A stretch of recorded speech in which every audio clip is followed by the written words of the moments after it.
Chili Peppers Man Jerry Show Radio. Some disturbing facts came to life yesterday and came to light in around your fridge again. Yeah.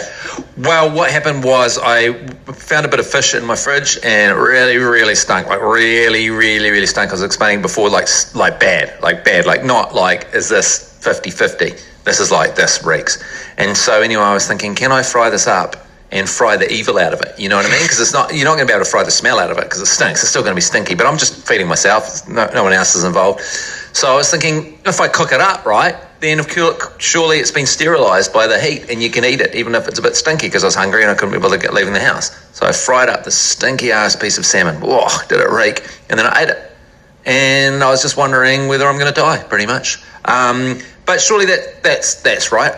If it's the evil in a stinky piece of food or meat can't survive the cooking process, can it? I mean, I'm not going to serve up sure, if you had a rotten, disgusting old rotten piece of steak and you served it blue, then that doesn't solve the problem. But if you've got a rotten old, stinky old, disgusting old bit of steak, just cook it right through, serve it up well done, and you're good to go, no props, mate. So you're working off the premise as well, it's kind of like boiled water, isn't it? Yeah. You got something wrong with your water, yeah, and you can boil it, and that generally boils and kills a lot of the bacteria in the water. And your idea was, if I've got a piece of stinky fish, there's clearly some bacteria in it, which is making it smell like that. Yeah. If I cook the bejesus out of it, then maybe that will kill that smelly bacteria. Did it still stink, the piece of fish? Yeah, it reeked. But you know me, I'm willing to ride the line on stinky food. Like, I'll come in the morning and I'll see you pouring a whole carton of milk down the sink here at Radio Haureki, because you say it's too stinky. And I'll grab that carton off you and I'll put some of that stinky milk in my coffee and I'll be happy. Yeah, and I've seen you even put your head in the sink and start lapping up the milk like a cat. You are so keen to eat off. I just think people, do you know that annoying thing where someone, you know, you kind of cook dinner and you see a delicious piece of food and then the mother of your children will come home and go, I don't think we should throw it out. She goes, I throw it out stinky, and you smell it. And you go, it's fine. And she goes, no. I don't know why she asked me to come over and smell it, because I say it's fine every single time, and every single time she doesn't listen to me. Yeah. But, you know, I think we just need to extend out the length of time that we eat stinky, rotten, old, disgusting old bits of food that have been in the back of the fridge for months. Okay, well, that's your belief. My belief is that you probably put your nose to it and see whether or not you think it's okay, and if it smells wrong, it's probably wrong. That's what your nose is for. But up next, let's talk to an expert, Keith Michael, who's the director and lead trainer from foodsafe.net.nz. So we'll find out once and for all what you can and can't eat. Can you cook the bejesus out of a piece of stinky meat and bring it back from the brink? You can bring it back. Well, you'd eat anything anyway. This is the thing. Stereophonics Man Jerry Show Radio, it's 8:29. Let's welcome to the show Keith Michael. He's a director and lead trainer from foodsafe.net.nz. Now, Keith, welcome to the show. Nice to speak to you. Just to bring you up to speed, a few days ago, Matt cooked and ate some fish that he admits had been sitting in his fridge for a while. It was stinky. And was stinky. Yeah. And that he didn't feel very well afterwards, interestingly. So firstly, Keith, can you cook out the nasty crap out of a piece of fish? Yeah, absolutely. So first of all, good morning, Matt and Jeremy. Good to be on your show, mate. I've been following along the show this morning and all the word games you've been playing. But to answer your question, the short answer is no, particularly if you're obviously immunocompromised. And I have to just go through a little bit of science. So the first thing that gives fish its smelly odor is a molecule called trimethylamine. And basically when fish is killed and basically harvested, it converts, the enzyme in the fish converts something called trimethylamine oxide, or TMAO, into the smelly thing called trimethylamine. So just like Jeremy was talking about, a sniff test is normally good. It indicates breakdown in the fish. So we minimize that by obviously maintaining the cold chain throughout the whole process and minimizing the number of days between when we harvest a fish and we eat it. So to answer your original question, could Matt get sick? The question is, yeah, absolutely, you can get sick. And in some cases, you can actually die as well. So, skating on thin ice. Okay. So say like if you're a surgeon and you sterilize. You can sterilize your scalpel by putting it in boiling water. You can't sterilize a piece of meat just by cooking the bejesus out of it. Yeah, so this is a good question. And to explain to you, so TMA, which is that molecule I was talking about, trimethylamine, it can be washed off. It can be broken down by using acid like lemon juice or lime on fish.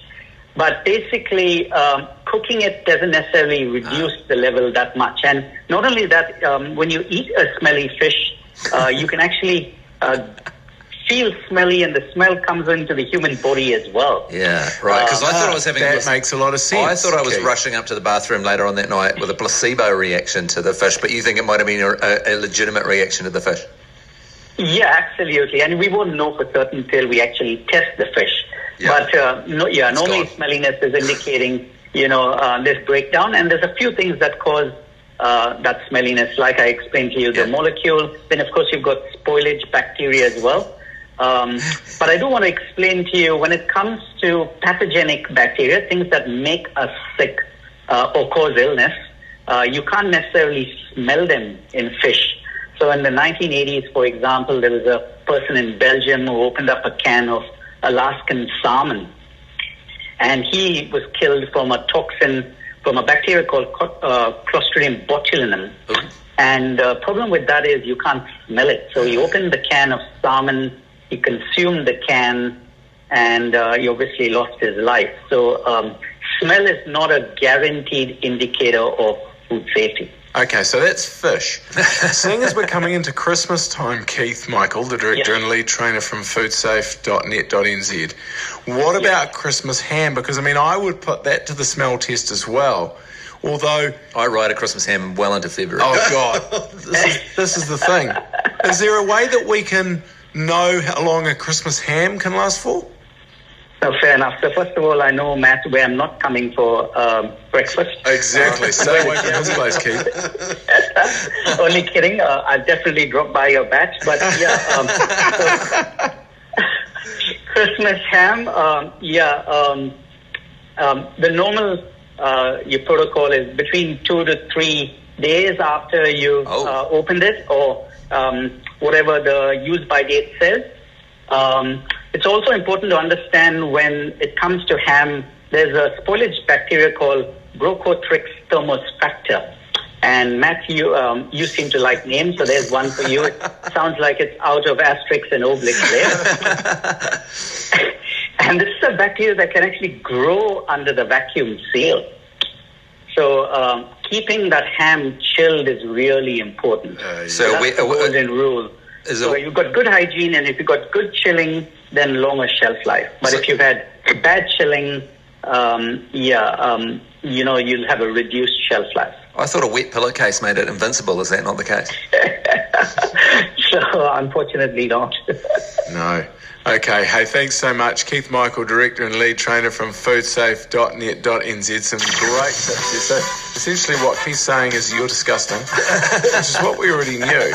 And you're lucky to be alive after frying up that. How old was that salmon that you ate? If who it knows? stunk, especially if you think it stunk. Yeah. If you think it stunk, that must mean that it really stunk. Yeah. Okay, well, I'm actually going to listen to Keith Michael over you, because he sounded like he knew what he was talking about. A great New Zealander, Keith Michael. Good on him. Coming up after the 8:30 news. Food Safe, training solutions and services for high-performance people and food companies.